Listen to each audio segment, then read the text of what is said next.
Daily Headline Studio মই জয়ন্ত মাধৱ গোস্বামী সাৱাহক এতিয়াৰ বিস্তৃত বাতৰি আমি আপোনাক জনাই আহিছো যে অসমত ভয়াবহ ৰূপত সংক্ৰমণ বৃদ্ধি পাইছে কোভিড-19ৰ অসমত 86 জনলৈ বৃদ্ধি পাইছে কোভিড-19ত আক্ৰান্তৰ সংখ্যা দুদিনত 22 জন ব্যক্তি আক্ৰান্ত হৈছে কোভিড-19ত ৰাজ্যত আৰোগ্য হৈছে 40 গৰাকী কৰোনা আক্ৰান্ত কিন্তু এতিয়াও চিকিৎসাধীন হৈ আছে 43 গৰাকী কৰোনা আক্ৰান্ত ৰাজ্যত এই পৰ্যন্ত দুগৰাকী কৰোনাত আক্ৰান্তৰ মৃত্যু হৈছে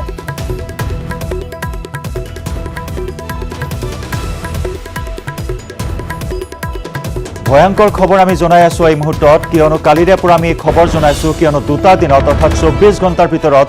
মহানগৰীত 22 জন কৈলো কোভিড-19ত আক্ৰান্ত হৈছে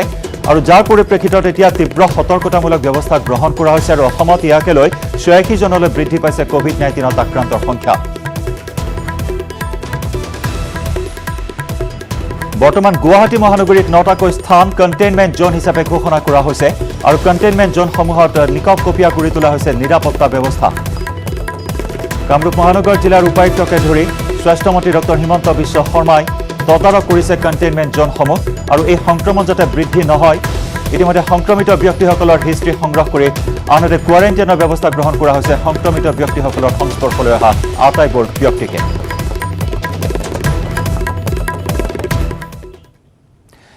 আৰু মহানগৰীত কি পদক্ষেপ গ্ৰহণ কৰা হৈছে এই বিষয়ে আমি জানিবলৈ চেষ্টা কৰিম বিভিন্ন স্থানত থাকিব আমাৰ সাংবাদিকসকল কিন্তু এই মুহূৰ্তত আহিছো এটা অত্যন্ত গুৰুত্বপূৰ্ণ খবৰলৈ অত্যন্ত স্পৰ্শকাতৰ এটা বাতৰিলৈ ইতিমধ্যে এই বাতৰিয়ে সমগ্ৰ গুৱাহাটী মহানগৰীত তীব্ৰ চাঞ্চল্যৰ সৃষ্টি কৰিছে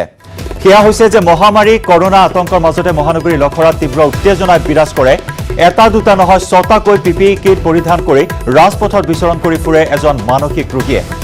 এই দৃশ্য দেখাৰ পাছতে আতংকিত হৈ পৰে অঞ্চলবাসী যি সময়ত শেহতীয়াকৈ ৰাজ্যত উদ্বেগজনক হাৰত বৃদ্ধি পাইছে কৰোনা সংক্ৰমণৰ সংখ্যা তেনে সময়তে এনেদৰে ডাষ্টবিনত পিপিই কিট উদ্ধাৰ হোৱা ঘটনা সহজভাৱে ল'ব পৰা নাই একাংশ লোকে আমি আপোনাক জনাই আহিছো এই খবৰ অত্যন্ত এটা ভয়ানক খবৰ অত্যন্ত এটা স্পৰ্শকাতৰ খবৰ মহামাৰী কৰোনা আতংকৰ মাজতে মহানগৰী লখৰাতে উত্তেজনা বিৰাজ কৰিছে এটা দুটা নহয় ছটাকৈ পিপিই কিট পৰিধান কৰি ৰাজপথত বিচৰণ কৰি ফুৰিছে এজন মানসিক ৰোগীয়ে আমি সেই দৃশ্য আকৌ এবাৰ টিভিৰ পৰ্দাত আপোনাক দেখুৱাইছো কিমান ভয়ংকৰ হ'ব পাৰে এই কথা যি সময়ত পিপিই কিট এবাৰ ব্যৱহাৰ কৰাৰ পিছত হয়তো পুতি পেলাব লাগে নতুবা জ্বলাই দিব লাগে কিন্তু তেনেস্থলত ডাষ্টবিনত কিয় পেলোৱা হ'ল এই পিপিই কিটসমূহ তাকে লৈ প্ৰশ্ন উত্থাপিত হৈছে আৰু তাকে লৈ এই আতংক বৃদ্ধি পাইছে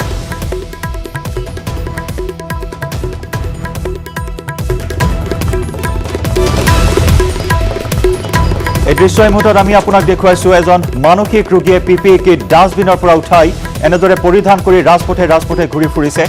এটা ডাষ্টবিন এই মুহূৰ্তত আপুনি প্ৰত্যক্ষ কৰিছে মহানগৰীৰ কণ্টেইনমেণ্ট জোন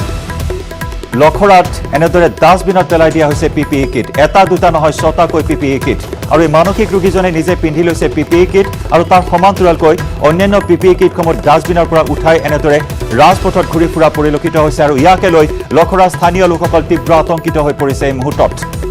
আৰু এই চৰম দায়িত্ব জ্ঞানহীনতাক লৈ বৰ্তমান তীব্ৰ প্ৰতিক্ৰিয়াৰ সৃষ্টি হৈছে যি সময়ত এবাৰ ব্যৱহাৰ কৰাৰ পিছত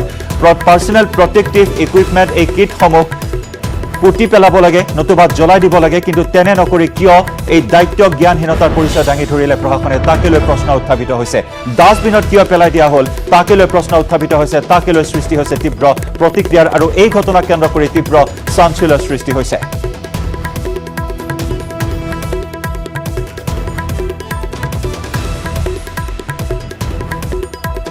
জ্যেষ্ঠ সাংবাদিক ৰাজু বৰুৱাৰ সৈতে আমি যোগাযোগ স্থাপন কৰিছো এই মুহূৰ্তত ৰাজু বৰুৱা আপোনাৰ কাষলৈ আহিছো টিভিৰ পৰ্দাত ইতিমধ্যে আমি দৰ্শকসকলক দেখুৱাইছো ইতিমধ্যে এই মুহূৰ্তৰ খবৰো আমি জনাও যে এই মানসিক ৰোগীজনক ইতিমধ্যে উদ্ধাৰ কৰা হৈছে হাস্পতাললৈ প্ৰেৰণ কৰা হৈছে বিধায়ক নুমল মমিনৰ তৎপৰতাত উদ্ধাৰ কৰা হৈছে মানসিক ৰোগীজনক কিন্তু এতিয়া প্ৰশ্ন উত্থাপিত হৈছে এই চৰম দায়িত্ব জ্ঞানহীনতা কিয় কণ্টেইনমেণ্ট জোনত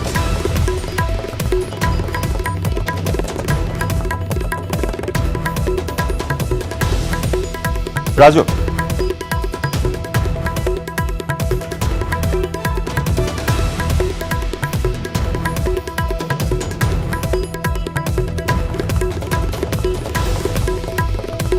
ৰাজু বৰুৱাৰ সৈতে আমি পুনৰ সংযুক্ত হ'বলৈ চেষ্টা কৰিম আৰু এই মুহূৰ্তত আমি আপোনালোকক পুনৰ জনাও যে ইতিমধ্যে 108ৰ মাধ্যমত এইজন মানসিক ৰোগীক উদ্ধাৰ কৰা হৈছে হাস্পতাললৈ প্ৰেৰণ কৰাৰ ব্যৱস্থা কৰা হৈছে ৰাজপথত এনেদৰে অনাই বনাই ঘূৰি ফুৰা প্ৰত্যক্ষ কৰাৰ পিছতে ডাক্তৰ নুমল মমিনৰ তৎপৰতাত উদ্ধাৰ কৰা হয় এই মানসিক বিকাৰগ্ৰস্ত লোকজনক আৰু ইতিমধ্যে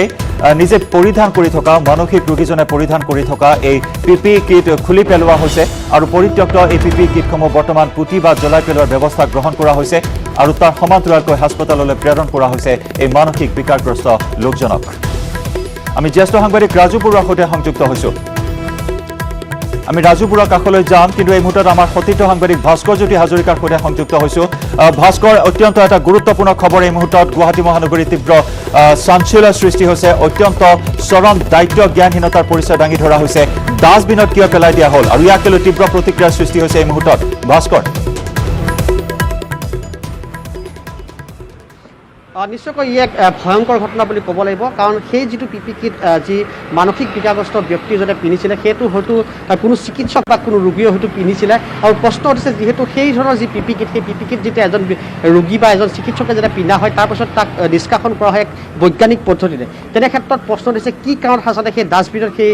পিপি কিটটো ওলালহি সেয়া আচলতে চৰকাৰীয়ে হওক বা কোনো বেচৰকাৰী সংস্থাই হওক সেয়াটো ডাঙৰ কথা নহয় ডাঙৰ কথাটো হৈছে সেই পিপি কিট যেতিয়া সেই মানসিক বিকাৰগ্ৰস্ত ব্যক্তিগৰাকীয়ে পিন্ধিব তেন্তে নিশ্চয়কৈ অন্য ব্যক্তিৰ সংস্পৰ্শলৈ অহাটো প্ৰায় 100% আচলতে সম্ভৱ গতিকে তেনে ক্ষেত্ৰত বিভিন্ন প্ৰতিক্ৰিয়া উঠিছে ইয়াৰ সচেতন ব্যক্তিসকল আছে সচেতন লোকৰ আমি মনৰ ভাৱ জানিম তেওঁলোকৰ পৰা আমি জানিবলৈ চেষ্টা কৰিম কাৰণ ই এক ভয়ংকৰ খবৰ গুৱাহাটীবাসীৰ বাবে নহয় গোটেই অসমত হয়তো এই ধৰণৰ যি ঘটনা কিন্তু এক অন্য ৰূপ দিশ বা অন্য দিশে হয়তো নিয়াটো সম্ভাৱনা গতিকে মোক সচেতন ব্যক্তিসকল মোৰ লগত আছে মই তেওঁলোকৰ কাষলৈ যাম তেওঁলোকৰ পৰা আমি জানিবলৈ চেষ্টা কৰিম যে তেওঁলোকেনো কি কয় অকণমান যদি দাদা আহে কাৰণ যিটো ঘটনা যোৱাকালি হ'ল লখৰাত যিটো ঘটনা ইয়াত এটা ভয়ংকৰ ঘটনা আৰু এই সচেতন ব্যক্তি হিচাপে আপুনি কি ভাবে কি ক'ব এই বিষয়ে এইটো সঁচাকৈ দুৰ্ভাগ্যজনক কথা কাৰণ পিপি কিট এটা ৰাস্তাই ঘাটে পোৱা বা এজন মানসিক বিকাৰগ্ৰস্ত মানুহে যেতিয়া পিপি কিট এটা পিন্ধি ৰাস্তাই ঘাটে ঘূৰিব এইটো আচলতে চৰকাৰী যিসকল বিষয়ববীয়া আছে তেখেতসকলৰ ভুলৰ কাৰণে হ'ব পাৰে বা এই পিপি কিটটো যিকোনো এটা বেচৰকাৰী অনুষ্ঠানৰো হ'ব পাৰে বা চৰকাৰী অনুষ্ঠানৰ হ'ব পাৰে যিটো সময়ত যোৱা দুদিনত যি হাৰত অসমত বা গুৱাহাটীত আমাৰ কৰোণা COVID-19 পেচেণ্টছ বাঢ়িছে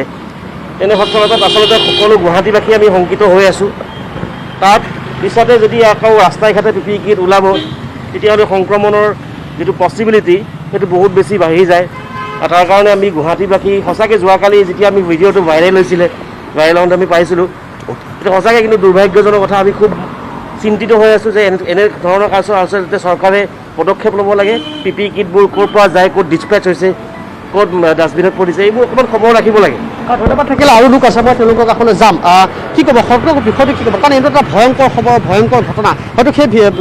মানসিক বিকাৰগ্ৰস্ত লোকগৰাকীয়ে যেতিয়া সেই পিপি কিটটো পিন্ধিব হয়তো অইন ব্যক্তিক দেহলৈ হয়তো সেয়াৰ চাওক এতিয়ালৈকে চৰকাৰে আচলতে এই বিষয়টোৰ ওপৰত তদন্ত কৰিব লাগিছিলে প্ৰথম কথা কাৰণ এই পিপি কিটটো আহিলে ক'ৰ পৰা এজন ডক্তৰে হওক বা অথবা যিকোনো কামৰ লগত জড়িত ব্যৱসায়ী বা যিকোনো কামৰ লগত জড়িত ব্যক্তিয়ে যদি পিপি কিটটো পেলাইছে ৰাস্তাত কি কাৰণে পেলাবলগীয়া হ'ল কাৰণ চৰকাৰৰ ফালৰ পৰা এটা চাগে ইনষ্ট্ৰাকশ্যন আছিলে যে পিপি কিটটো আচলতে ইউজৰ পিছত এই বস্তুটো ডেমেজ কৰি দিব লাগে হয় জ্বলাই দিব লাগে নহয় পুতি দিব লাগে কিন্তু এজন মানসিক বিকাৰগ্ৰস্ত লোকে এই পিপি কিটটো আচলতে পালে ক'ৰ পৰা এইটো অতি পৰিতাপৰ বিষয় চৰকাৰে আচলতে বা আৰক্ষী প্ৰশাসনে এইটো এটা তদন্ত কৰিব লাগে এই পিপি কিটটো পেলোৱা যোন কাণ্ডজ্ঞানহীন ডক্তৰ আচলতে ডক্তৰে হওক অথবা কোনো ব্যক্তিয়ে কোনো কামৰ সামাজিক কামৰ লগত জড়িত ব্যক্তিয়ে হওক যোনেই নহওক এই পিপি কিটটো পেলোৱা কথাটো আমি সাধাৰণ নাগৰিক হিচাপে আমি কোনোজনে কাৰণত আমি গ্ৰহণযোগ্যভাৱে আমি ল'ব পৰা নাই আমি মানি ল'ব পৰা নাই আৰু আমি দাবী উঠাইছোঁ যে এই পিপি কিটটো এনেধৰণে পেলোৱা আঁৰত কোন ব্যক্তি আচলতে আছে কাৰণ এইটো এটি ভয়ানক কথা ভয়ংকৰ কথা এইটো যে এই পিপি কিটটো এজন মানসিক বিকাৰগ্ৰস্ত লোকে পিন্ধি পেলাই যিকোনো জেগাত ভ্ৰমণ কৰিছে যোৱাকালি ৰাজপথত ঘূৰি ফুৰিছে তেওঁ গৈ পেলাই যিকোনো জেগাত যিকোনো মানুহৰ ঘৰত সোমাই যাব পাৰে ডাঙৰ কথা নহয় তাৰপিছত ইয়াৰ ভয়ংকৰ পৰিণতি আচলতে মহানগৰবাসীয়ে বা মহানগৰত বসবাস কৰা লোকে যে ভুগিব লাগিব এইটো একদম স্পষ্ট কথা গতিকে আমি দাবী জনাইছোঁ এই বস্তুটোৰ ওপৰত তদন্ত কৰিব লাগে আৰক্ষীয়ে বৈশিষ্ট্য আৰক্ষীয়ে আচলতে গোচৰ ৰুজু কৰি নিজাববীয়াকৈ গোচৰ ৰুজু কৰি কোন ব্যক্তিয়ে ক'ত কেনেধৰণে পেলালে এইটো আচলতে ৰাজহুৱা কৰিব লাগে আমি দাবী জনাইছোঁ ধন্যবাদ থাকিলে এয়া আছিল সাধাৰণ লোকৰ প্ৰতিক্ৰিয়া প্ৰতিজন লোক আচলতে আতংকিত হৈ পৰিছে স্বাভাৱিকতে কাৰণ যিহেতু বৰ্তমান সময়ত যি ধৰণৰ হাৰত গুৱাহাটীত কৰোণা পজিটিভৰ সংখ্যা বৃদ্ধি পাব ধৰিছে সেই সময়ত কিন্তু এনেধৰণৰ ভয়ংকৰ ঘটনাই স্বাভাৱিকতা আচলতে চিন্তিত কৰি তুলিছে কাৰণ প্ৰশ্ন উঠিছে কি কাৰণত এনেদৰে এটা ডাষ্টবিনত আচলতে পিপি কিট পাব লগা হ'ল আৰু এগৰাকী পথৰ আচলতে মানসিক বিকাৰগ্ৰস্ত লোকে সেই পিপি কিট পিন্ধি ৰাজপথত ঘূৰিব লগা হ'ল তেনে ক্ষেত্ৰত প্ৰশ্ন উঠিছে হয়তো তেওঁ কিমান সময় বা কিমান সময় ধৰি সেই পিপি কিটটো পিন্ধি আছিল সেয়াও আচলতে কোৱাটো অসম্ভৱ আৰু যদিহে আচলতে তেওঁ অন্য ভিক্ষাৰী তেওঁ সংস্পৰ্শলৈ আহিছে বা অন্য মানসিক বিকাৰগ্ৰস্ত লোকৰ কাৰোবাৰ সংস্পৰ্শলৈ আহিছিল নেকি সেয়া আটাইতকৈ ভয়ংকৰ হ'ব কাৰণ এইসকল লোক যিহেতু বিভিন্ন প্ৰান্তত ঘূৰি থাকে এইসকল বিভিন্ন প্ৰান্তত ঘূৰি থাকে গতিকে তেনে ক্ষেত্ৰত কিন্তু গতিকে এই সমগ্ৰ বিষয়টো এক উচিত তদন্তৰ প্ৰয়োজন আছে এই মুহূৰ্তত ৰাজ্য চৰকাৰে আচলতে এই ক্ষেত্ৰত এই যি পিপি কিট ডাষ্টবিনত পোৱা ক্ষেত্ৰত কিন্তু বা ডাষ্টবিনৰ পৰা এগৰাকী মানসিক বিকাৰগ্ৰস্তৰ দেহত পিন্ধি থকা অৱস্থাত 6টাকৈ পিপি কিট পোৱাটো নিশ্চয়কৈ ভাস্কৰ এটা দুটা নহয় 6টাকৈ পিপি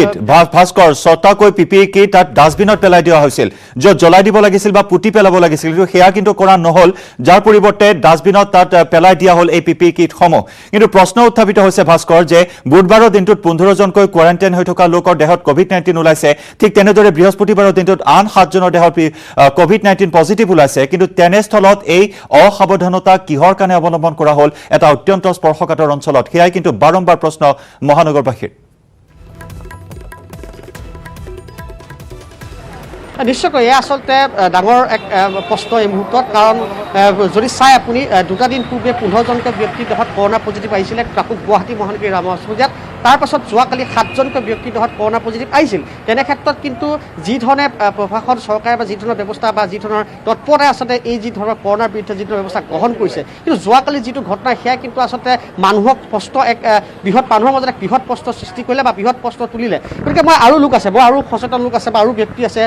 মই তেওঁলোকৰ কাষলৈ যাম তেওঁলোকৰ পৰা জানিবলৈ চেষ্টা কৰিম দাদা কথাটো হৈছে 2 দিন ধৰি যদি চাই আপুনি 2টা দিন পূৰ্বে গুৱাহাটীত 15জনকৈ ব্যক্তি সংক্ৰমিত হৈছিল তাৰপাছত যোৱাকালি 7জন ব্যক্তিৰ দেহত আহিছিলে গতিকে সেই সময়ত আচলতে এনেকুৱা ধৰণৰ ঘটনা এটা ভয়ংকৰ ঘটনা আৰু স্বাভাৱিকতে আপুনি গুৱাহাটীবাসী হিচাপে নিশ্চয় আতংকত হয় এইটো মই একচুৱেলি কি হ'ল যোৱাকালি মই যেতিয়া সন্ধিয়া এইটো চাইডে গৈ আছিলোঁ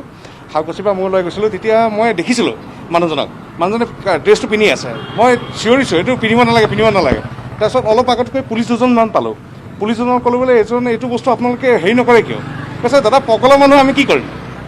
এইটো বস্তু এটা বস্তু আচৰিত হ'বলগীয়া কথা ইয়াৰ বস্তুবিলাক চৰকাৰে এইটো বস্তু দৃষ্টি দিব লাগে কাৰণ এই বস্তুবিলাক একচুৱেলি পিপি কিটবিলাক গৈছে ক'লে মানে কেনেকুৱা ধৰণৰ আপোনাৰ যদি আপুনি ডক্টৰ এজনে পিপি কিটটো পিন্ধি আছে আৰু সেই পিপি কিট পিন্ধি পেচেণ্টজনক ধৰিছে আৰু সেই পিপি কিটটো ডাষ্টবিনত থৈছে সেই পগলাটোৱে পিন্ধিছে পগলাটোৱে এইটো আৰু ক'ত হাত দিছে তাৰ ঠিক নাই তো চৰকাৰে এইটো বস্তু অলপ দৃষ্টি দিব লাগে মোৰ হিচাপত এইটো চৰকাৰে ভাল দৃষ্টি দিব লাগে কাৰণ এইটো বৰ ডাঙৰ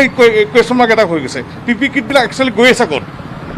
ডাঙৰ কথা এটা কৈছে তেওঁ যিহেতু যিগৰাকী মানসিক বিকাৰগ্ৰস্ত লোকৰ দেহত সেই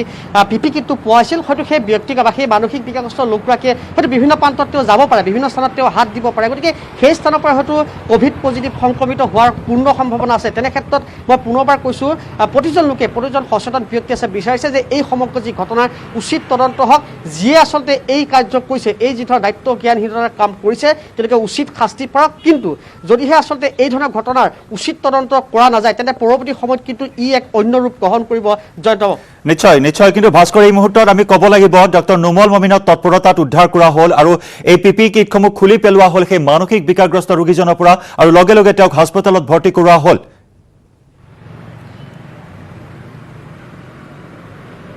নিশ্চয়কৈ বিধায়ক নুমল মমিনৰ তৎপৰতাত যে অৱশেষত যেনিবা সেই মানসিক বিকাৰগ্ৰস্ত ব্যক্তিগৰাকীৰ দেহৰ পৰা সেই পিপি কিটকেইটা খুলি পেলোৱা হ'ল কিন্তু বিষয়টো হৈছে সেই মানসিক বিকাৰগ্ৰস্ত ব্যক্তিগৰাকীয়ে সেই পিপি কিটটো পিন্ধাৰ সময় কিমান সময় হৈছিল তেওঁ ডাষ্টবিনৰ পৰা কিমান সময় পূৰ্বে সেই পিপি কিটটো পিন্ধিছিল গতিকে কিমান সময় এটা ব্যৱধান আছিল সেই বস্তুটো চাব লাগিব কাৰণ সেই সময় ব্যৱধানত সেই মানসিক বিকাৰগ্ৰস্ত ব্যক্তিগৰাকী আৰু কোন স্থানত যাব পাৰে গতিকে মই সেই সম্পৰ্কে মই জানিম আৰু যিটো লোক আছে মই তেওঁ কিবা ক'ব বিচাৰিছোঁ মানে পিপি কিটটো তেওঁ এৰাউণ্ড 1 ঘণ্টামান পিন্ধিছে মই কাৰণ সন্ধিয়া 5টামানৰ পৰা মই ওলাইছোঁ 5টা বজাৰ পৰা এতিয়ালৈকে আপোনালোকে যিটো ভিডিঅ' মই আপোনালোকৰ নিউজত চাইছোঁ তো সন্ধিয়া ৰাতি হৈ গৈছে তাৰমানে তো এৰাউণ্ড 1 ঘণ্টা 1.5 ঘণ্টা সি পিন্ধিছে 1 ঘণ্টা 1.5 ঘণ্টা সেই লখৰা গোটেই ৰাস্তাটোত ঘূৰি ফুৰিছে সি এতিয়া ক'ত কি হাত দিছে এইটো যদি চৰকাৰে এইটো যদি দৃষ্টি নিদিয়ে এইটো কিন্তু এই বেমাৰটো আৰু ভয়ানক পৰিস্থিতি এটা ল'ব ডাঙৰ কথা যিহেতু 1 পৰা 1.5 ঘণ্টা সময় আচলতে সেই মানসিক বিকাৰগ্ৰস্ত ব্যক্তিগৰাকীয়ে যে পিপি কিটটো পিন্ধিছিলে তেনে ক্ষেত্ৰত মই পুনৰবাৰ কৈছোঁ বিধায়ক নুমল মমিনৰ এই যি ধৰণৰ তৎপৰতা বাৰু আমি ধন্যবাদৰ প্ৰাপ্ত বা ধন্যবাদ দিবই লাগিব, কাৰণ তেওঁৰ তৎপৰতাটো আচলতে এই যি এক ভয়ংকৰ বিপদৰ পৰা ৰক্ষা কৰিব বুলি ক'ব লাগিব। কিন্তু যিহেতু 1 পৰা 1.5 ঘণ্টা সময় সেই পিপি কিটটো পিন্ধি আছিলে সেই মানসিক বিকাৰগ্ৰস্ত ব্যক্তিগৰাকীয়ে, তেনে ক্ষেত্ৰত সেই 1 ঘণ্টাৰ পৰা 1.5 ঘণ্টাৰ সময় সেই মানসিক বিকাৰগ্ৰস্তগৰাকী ব্যক্তিগৰাকী সেই লখৰাৰ পৰা কোন স্থানত গৈছিল সেই কিন্তু সেয়া তথ্য পোৱাটো কিন্তু উলিওৱাটো যথেষ্ট অসম্ভৱ হ'ব আৰু এক প্ৰত্যাহ্বানৰ সন্মুখীন হ'ব। যি নহওক, এই যি ধৰণৰ ঘটনা, এই যিটো পিপি কিট উদ্ধাৰ হ'ব, 6টাকৈ পিপি কিট যি উদ্ধাৰ হৈছে বা ডাষ্টবিনৰ পৰা এগৰাকী মানসিক বিকাৰগ্ৰস্ত লোকে পিন্ধিব লগা হ'ল, সেই 6টা পিপি কিট আচলতে চৰকাৰী পিপি কিট আছিল নে বেচৰকাৰী বা কোনো সামাজিক সংস্থাৰ আচলতে পিপি কিট নিশ্চয় নিশ্চয় ভাস্কৰ অত্যন্ত গুৰুত্বপূৰ্ণ বিষয় আৰু মহানগৰবাসীয়ে এই মুহূৰ্তত তীব্ৰ প্ৰতিক্ৰিয়া প্ৰকাশ কৰিছে। ভাস্কৰ, এই মুহূৰ্তত আমি ধন্যবাদ জ্ঞাপন কৰিছোঁ আপোনাক, আৰু এই মুহূৰ্তত আমাৰ জ্যেষ্ঠ সাংবাদিক ৰাজু বৰুৱাৰ সৈতে আমি ফোন লাইনত সংযুক্ত হৈছোঁ। সমগ্ৰ বিষয়টোৱে ৰাজুৱে চাই আহিছে আৰু ৰাজুৱে সমগ্ৰ বাতৰি সংগ্ৰহ কৰিছে, কালিৰে পৰা এই ভিজুৱেলসমূহ সংগ্ৰহ কৰিছে। ৰাজু, আপোনাৰ কাষলৈ আহিছোঁ। ইতিমধ্যে ভাল খবৰ এয়াই যে বিধায়ক নুমল মমিনৰ তৎপৰতাত ইতিমধ্যে উদ্ধাৰ কৰা হৈছে এই মানসিক বিকাৰগ্ৰস্ত ৰোগীজনক। ৰাজু, জয়ন্ত, আটাইতকৈ ডাঙৰ কথাটোৱে হৈছে এই সময়ছোৱাত আমি সজাগ আৰু সচেতন হৈ থাকিব লাগিব। কিন্তু যিখন ছবি কালিৰ নিশাৰ যিখন ছবি যে ডাষ্টবিনৰ পৰা পিপি কিট উদ্ধাৰ হৈছে, তাকো এটা নহয় 6টাকৈ পিপি কিট উদ্ধাৰ হৈছে, আৰু এই 6টা পিপি কিট আচলতে তাত কোনে পেলালে, তাৰ অসাৱধানতাৰ বাবে সেই যিগৰাকী মানসিক বিকাৰগ্ৰস্ত লোক আছে, আৰু মানসিক বিকাৰগ্ৰস্ত লোকজনক এই মুহূৰ্তত কিন্তু ধন্যবাদো দিব লাগিব, কাৰণ সেই লোকজনৰ যিটো তেওঁ সেই সময়ত পিপি কিটটো পিন্ধিলে, যদি নিপিন্ধিলেহেঁতেন এনেকুৱা খবৰ আমি হয়তো আজি গম নাপালোহেঁতেন। গতিকে যিসকল অসাৱধান এতিয়াও হৈ আছে সেইসকললৈ আহ্বান জনাম যে তেওঁলোকে পিপি কিট হওক বা মাস্ক হওক বা গ্লভছ হওক, যিখিনি তেওঁলোকে ব্যৱহাৰ কৰে সেই ব্যৱহাৰ কৰা সামগ্ৰীখিনি তেওঁলোক যদি ঘৰত থাকে, ঘৰত থকা অৱস্থাত তেওঁলোকে এটা কেৰি বেগতে ভৰাই থওক বা ক'ৰবাত ভৰাই থৈ পৰৱৰ্তী সময়ত সেইখিনি নি ক'ৰবাত জ্বলোৱাৰ ব্যৱস্থা কৰক, বা হাস্পতালসমূহৰ সৈতেও যদি তেওঁলোকে যোগাযোগ কৰে বা BMCৰ সৈতে যোগাযোগ কৰে, সেইখিনি নিষ্কাশন কৰাৰ তেনেকুৱা ধৰণৰ ব্যৱস্থা হ'ব পাৰে। গতিকে এই সময়ছোৱাত পিপি কিট কোনে পেলালে, তাত পিপি কিট যিসকলে পিন্ধিছে সেইসকলে হয়তো কোনোবা চিকিৎসক হ'ব, কোনোবা ৰোগী হ'ব, তেনেকুৱা। কিন্তু চিকিৎসকে খুব সম্ভৱ এনেকুৱা ধৰণৰ কাম তেওঁলোকে নকৰে, কাৰণ চিকিৎসকসকলে সন্মুখৰ পৰা এয়া যুঁজ দি আছে। একাংশ লোক তেনেকুৱা হয়তো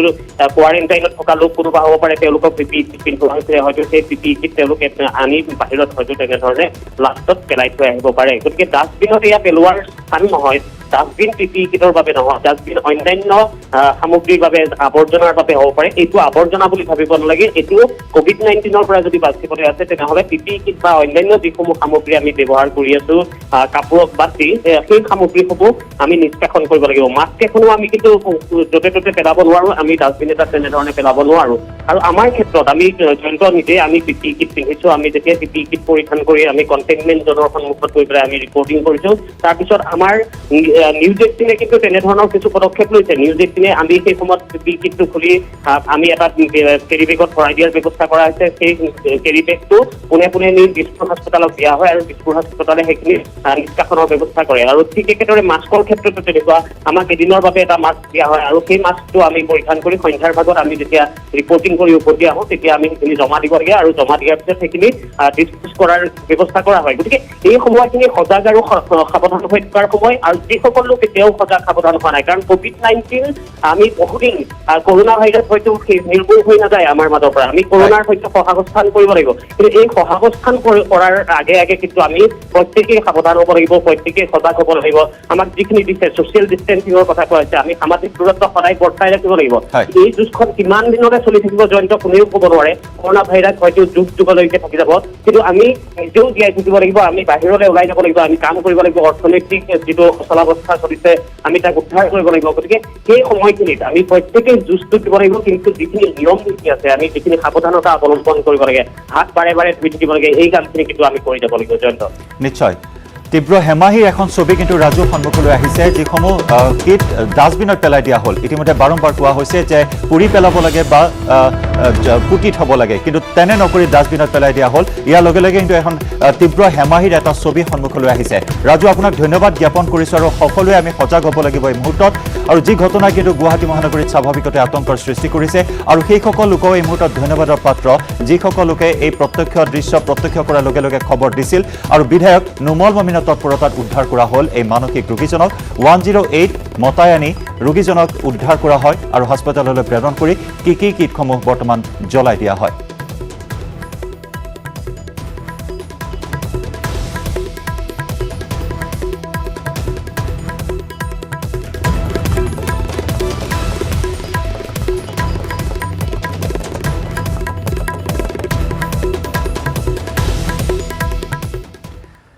আৰু বিয়লিৰ হেডলাইনছত জনাই এই মুহূৰ্তৰ আন এক গুৰুত্বপূৰ্ণ খবৰ সুস্থ হৈ উঠিছে কৰোনাত আক্ৰান্ত যোৰহাটৰ দুয়োগৰাকী মহিলা দ্বিতীয়বাৰৰ বাবে নমুনা পৰীক্ষা কৰা দুয়োৰে দেহত কোভিড-19 নিগেটিভ ওলাইছে সন্তানৰ চিকিৎসাৰ বাবে মুম্বাইলৈ গৈছিল দুয়োগৰাকী 10 দিনৰ পিছত পুনৰ নমুনা পৰীক্ষা কৰা হ'ব মহিলা দুয়োগৰাকীৰ এই মুহূৰ্তৰ এটি গুৰুত্বপূৰ্ণ খবৰ আমি জনাইছো সুস্থ হৈ উঠিছে কৰোনাত আক্ৰান্ত যোৰহাটৰ দুয়োগৰাকী মহিলা অৱশ্যে এতিয়াও দুয়োগৰাকী মহিলাক মুকলি কৰি দিয়া হোৱা নাই হাস্পতালৰ পৰা দ্বিতীয়বাৰৰ বাবে নমুনা পৰীক্ষা দুয়ো কোভিড-19 নিগেটিভ ওলাইছে সন্তানৰ চিকিৎসাৰ বাবে মুম্বাইলৈ গৈছিল দুয়োগৰাকী 10 দিনৰ পিছত পুনৰ নমুনা পৰীক্ষা কৰা হ'ব মহিলা দুয়োগৰাকীৰ উল্লেখযোগ্য যে মহাৰাষ্ট্ৰৰ পৰা এম্বুলেন্সেৰে যোৰহাটলৈ আহিছিল দুয়োগৰাকী মহিলা আৰু দুয়োগৰাকী মহিলাৰ দেহতে কোভিড-19 পজিটিভ ওলাইছিল আৰু সমান্তৰালকৈ এম্বুলেন্সৰ চালকজনো আক্ৰান্ত হৈছিল মাৰাত্মক কোভিড-19ত কিন্তু এই মুহূৰ্তৰ ভাল খবৰ জনাইছো যে দুয়োগৰাকী মহিলাৰ দ্বিতীয়টো পৰীক্ষাত কোভিড-19 নিগেটিভ ওলাইছে আৰু এই মুহূৰ্তত আমি পোনপটীয়া সম্প্ৰচাৰলৈ যাম যোৰহাটত আছে আমাৰ সাংবাদিক গৌতম বৰা গৌতম আপোনাৰ সৈতে সংযুক্ত হৈছো মহাৰাষ্ট্ৰৰ পৰা এম্বুলেন্সেৰে অহাৰ পিছতে কোভিড-19ত আক্ৰান্ত হৈছিল দুয়োগৰাকী মহিলা কিন্তু এই মুহূৰ্তৰ খবৰ যে দ্বিতীয়টো পৰীক্ষাত কোভিড-19 নিগেটিভ ওলাইছে দুয়োগৰাকী মহিলাৰ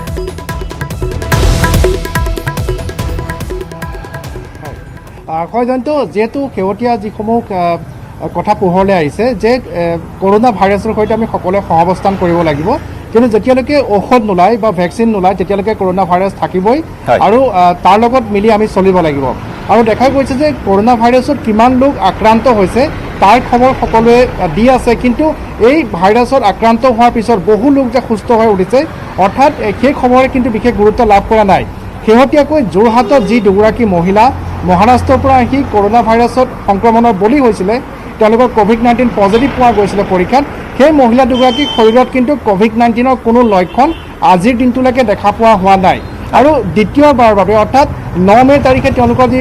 নমুনা পৰীক্ষা কৰা হৈছিলে সেই নমুনা পৰীক্ষাত তেওঁলোকৰ কোভিড-19 পজিটিভ আহিছিলে কিন্তু কালি যেতিয়া দ্বিতীয়বাৰৰ বাবে তেওঁলোকৰ নমুনা পৰীক্ষা কৰা হয় তেতিয়াহ'লে সেই মহিলা দুগৰাকীৰ শৰীৰত ভাইৰাছৰ উপস্থিতি পোৱা নগ'ল কিন্তু চিকিৎসকে জানিব দিছে যে এই ভাইৰাছৰ লক্ষণসমূহ এনেকুৱা যে দ্বিতীয় পৰ্যায়ত যিটো পৰীক্ষা কৰা হৈছে তাৰ ফলাফলৰ ওপৰতে নিৰ্ভৰ কৰিব নোৱাৰি 10 দিনৰ অন্তত পুনৰ পৰীক্ষা কৰা হ'ব আৰু তেতিয়াও যদি মহিলা দুগৰাকীৰ শৰীৰত কৰোনা ভাইৰাছৰ উপস্থিতি পোৱা নাযায় তেতিয়াহ'লে চিকিৎসক নিশ্চিত হ'ব যে মহিলাগৰাকীৰ শৰীৰত সংক্ৰমণ নাই আৰু কেৱল মহিলা দুগৰাকীয়ে নহয় তেওঁলোকৰ সন্তান অৰ্থাৎ যি ব্লাড কেঞ্চাৰৰ লগত আক্ৰান্ত হৈ আছিলে সেই শিশুটিৰ শৰীৰতো দ্বিতীয় পৰ্যায়ৰ যি পৰীক্ষা কৰা হৈছিলে তাত কোনো ভাইৰাছৰ সংক্ৰমণ পোৱা নগ'ল আৰু তাৰ লগতে তেওঁলোকৰ আৰু এগৰাকী আত্মীয় যুৱক আছিলে প্ৰথম পৰীক্ষাত তেওঁৰ শৰীৰতো কোনো ভাইৰাছৰ উপস্থিতি পোৱা নগ'ল আৰু দ্বিতীয় পৰীক্ষাটোতো পোৱা নগ'ল অৰ্থাৎ কৰোনা ভাইৰাছৰ সংক্ৰমণৰ বলি হ'লে যে কোনো লোক মৃত্যুমুখত পৰে বা গুৰুতৰভাৱে অসুস্থ হৈ পৰে সেই কথা নহয় তাৰ উদাহৰণ ইয়াৰ পূৰ্বে আমি দেখিবলৈ পাইছিলোঁ তবলিকি জামাতলৈ যোৱা গোলাঘাটৰ যি 8-9 গৰাকী ব্যক্তি শৰীৰত কৰোনা ভাইৰাছৰ উপস্থিতি পোৱা গৈছিলে সেই লোকসকলো এই চিম্পটমেটিক আছিলে অৰ্থাৎ তেওঁলোকৰ শৰীৰত এই ৰোগৰ কোনো লক্ষণ দেখিবলৈ পোৱা নাছিলে আৰু দিন যোৱাৰ পিছত তেওঁলোকৰ শৰীৰৰ পৰা আপোনা এই ভাইৰাছ নোহোৱা হৈ গৈছিলে ঠিক সেইদৰে যোৰহাটৰ এই মহিলা দুগৰাকীৰ শৰীৰত যিহেতু পৰীক্ষাৰ ফলাফলত কোভিড-19ৰ উপস্থিতি পোৱা গৈছে ভাইৰাছৰ উপস্থিতি পোৱা গৈছে কিন্তু কোনো লক্ষণ নাই তেওঁলোক বৰ্তমান JMCHৰ যি কোভিড হস্পিটেল সেই হস্পিটেলত তেওঁলোকে ভিডিঅ' গেম খেলি বা মোবাইল চাই সময় পাৰ কৰিছে কোনো ধৰণৰ লক্ষণ নাই হয় কোনো ধৰণৰ লক্ষণ নাই দ্বিতীয়টো পৰীক্ষাৰ ফলাফল ইতিমধ্যে নিগেটিভ ওলাইছে আপুনি জনাইছে যে দ্বিতীয়টোতে এয়া নিশ্চিত কৰিব পৰা নাযায় যে তেওঁলোক সুস্থ হৈছে নে নাই 10 দিনৰ অপেক্ষা কৰিব লাগিব আৰু হয়তো 10 দিনৰ অন্তত তেওঁলোকক শীঘ্ৰেই ঘৰলৈ যাবলৈ দিয়া হ'ব পাৰে গৌতম হয় নিশ্চয়কৈ যেতিয়া তেওঁলোকৰ আজি প্ৰট'কল ইতিমধ্যে ভাৰত চৰকাৰে বান্ধি দিছে চিকিৎসাৰ বাবে সেই প্ৰট'কল অনুসৰি বৰ্তমান JMCHৰ চিকিৎসকসকলে মানি চলিছে আৰু যিহেতু লক্ষণ নাই লক্ষণ নথকাৰ বাবে তেওঁলোকৰ চিকিৎসাৰ প্ৰয়োজন হোৱা নাই কিন্তু তেওঁলোকক আছুতীয়াকৈ JMCHৰ ৰখা হৈছে আৰু দ্বিতীয়বাৰৰ বাবে তেওঁলোকৰ নমুনা পৰীক্ষা কৰা হ'ল আৰু 10 দিনৰ দিনা যি নমুনা পৰীক্ষা কৰা হ'ব অৰ্থাৎ JMCHত ভৰ্তি হোৱাৰ পৰা 10 দিনৰ দিনা আৰু তেতিয়া যদি নিগেটিভ ওলায় তেওঁলোকৰ পৰীক্ষা ফলাফল তেওঁলোকৰ ঘৰলৈ যাবলৈ দিয়া হ'ব আৰু সমান্তৰালভাৱে একেখন এম্বুলেন্সতে মুঠ 5 গৰাকী লোক আহিছিলে চালকজনৰ সৈতে কিন্তু তাৰে 3 গৰাকীৰ শৰীৰত এই ভাইৰাছৰ উপস্থিতি পোৱা গ'ল কিন্তু বাকী শিশুসহ বাকী লোকজনৰ শৰীৰত এই মুহূৰ্তলৈকে সংক্ৰমণ দেখিবলৈ পোৱা নাই গতিকে এটা বাৰ্তা আমি সকলোকে প্ৰেৰণ কৰিব বিচাৰিছোঁ যে ইতিমধ্যে গ্ৰামাঞ্চলসমূহত বা বহু লোকৰ মাজত আমি আতংক দেখিবলৈ পোৱা গৈছে যে এনে ভাৱধাৰাৰ সৃষ্টি হৈছে যে কৰোনা ভাইৰাছত আক্ৰান্ত হ'লে কোনো লোক মৃত্যুমুখত পৰিব বা এক অস্পৃশ্য বুলি গণ্য কৰিব লৈছে কিন্তু সেই কথা যে নহয় যোৰহাটৰ এইসকল ৰোগীয়ে প্ৰমাণ কৰিছে যে তেওঁলোক আক্ৰান্ত হৈছে কিন্তু তেওঁলোকৰ শৰীৰত কোনো লক্ষণ নাই তেওঁলোক আমাৰ দৰে সুস্থ হৈ আছে আৰু আপোনা আপুনি যেতিয়া শৰীৰৰ যি ৰোগ প্ৰতিৰোধ ক্ষমতাই সেই ভাইৰাছক বাধা দিব আপোনা আপুনি সেই ভাইৰাছ নিষ্ক্ৰিয় হৈ পৰিব আৰু হয়তো মহিলা দুগৰাকীৰ ক্ষেত্ৰত সেয়া হ'বলৈ গৈ আছে গতিকে কৰোণাৰ সৈতে সহাৱস্থান কৰিব বাবে আমি সকলোতে আগবাঢ়িব লাগে হয় জয়ন্ত হয় গৌতম ধন্যবাদ জ্ঞাপন কৰিছোঁ আপোনাক এই খবৰ আপুনি আমাক জনোৱাৰ বাবে নিশ্চয়কৈ আতংকিত হোৱাৰ ইয়াত কোনো প্ৰয়োজন নাই যিহেতু গ্ৰামাঞ্চলসমূহক COVID-19 মুক্ত কৰিবলৈ প্ৰয়াস গ্ৰহণ কৰা হৈছে গতিকে গ্ৰামাঞ্চলৰ লোকসকলে যথেষ্ট আতংকিত হৈ আছে কিন্তু আমি এই মুহূৰ্তত আপোনাক জনাওঁ যে আতংকিত হ'ব নালাগে ইয়াৰ একমাত্ৰ উপায় হৈছে একমাত্ৰ সামাজিক দূৰত্ব আৰু সাৱধানতা অৱলম্বন যোৰহাটৰ পৰা আমাৰ সাংবাদিক গৌতমে জনালে যে যোৰহাটৰ দুয়োগৰাকী মহিলা বৰ্তমান বিপদমুক্ত কিয়নো দ্বিতীয়টো পৰীক্ষাৰ নমুনা নিগেটিভ আহিছে কিন্তু 10 দিনৰ মূৰত তেওঁলোকৰ পুনৰ পৰীক্ষাৰ ফলাফল পোহৰলৈ আহিব খবৰ অব্যাহত থাকিব বিভিন্ন প্ৰান্তলৈ যাম সাংবাদিকসকল আছে পোনপটীয়া সম্প্ৰচাৰত তাৰ পূৰ্বে বিয়লিৰ হেডলাইনছত সময় চমু বাণিজ্যিক বিৰতিৰ